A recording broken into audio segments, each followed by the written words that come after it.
Hello friends, ఈ రోజుల్లో చాలామంది స్త్రీలు దాంపత్య జీవితానికి విలువ ఇవ్వడం లేదు. తమ భర్తలను మోసం చేస్తూ వైవాహిక బంధానికి అర్థం లేకుండా చేస్తున్నారు. మరొకరితో ఎఫైర్ పెట్టుకుని జీవితాలను నాశనం చేసుకుంటున్నారు. అయితే ఒక స్త్రీ తన భర్తతో కాకుండా మరో వ్యక్తితో వివాహేతర సంబంధం పెట్టుకున్న క్రమంలో ముఖ్యంగా ఈ 6 తప్పులు చేస్తోందట. నంబర్ 1, ఒక స్త్రీ తప్పు చేస్తూ భర్తకు దొరికినప్పుడు కూడా అడ్డదిడ్డంగా వాదిస్తుంది. తాను తప్పు చేశానని అంగీకరించకపోగా భర్త వల్లే తప్పు చేశానని అడ్డంగా వాదిస్తుంది. మరొకరితో సంబంధం పెట్టుకోవడానికి కారణం కూడా భర్తే అన్నట్టుగా ఆ వాదనను మార్చేస్తుంది.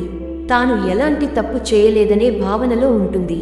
నంబర్ 2, చాలా మంది మహిళలు తాము వివాహేతర సంబంధం పెట్టుకోవడం వల్ల ఎవరికీ ఎలాంటి బాధ ఉండదు, అసలు తాము తప్పు చేస్తున్నట్లు ఎవరికీ దొరకరు అని భావిస్తూ ఉంటారు.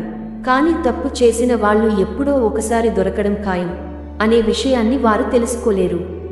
నంబర్ 3, చాలా మంది మహిళలు ఎఫైర్ను ముగించిన తర్వాత వారితో స్నేహం కొనసాగించాలని అనుకుంటారు.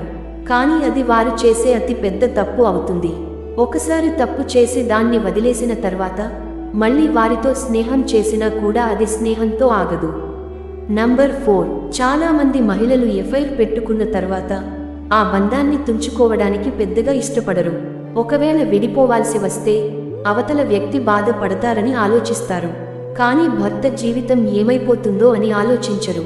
నంబర్ 5, చాలా మంది ఎఫైర్లు ఎప్పుడూ సవ్యంగా సాగవు. ఆ ఎఫైర్లు కూడా మధ్యలో బ్రేక్ అవ్వడం, మళ్ళీ కలవడం లాంటివి జరుగుతూ ఉంటాయి. కానీ దానివల్ల జీవితాలు పాడైపోతాయి. వైవాహిక జీవితం మళ్ళీ సవ్యంగా సాగుతుందన్న చిన్న ఆశ కూడా ఉండదు.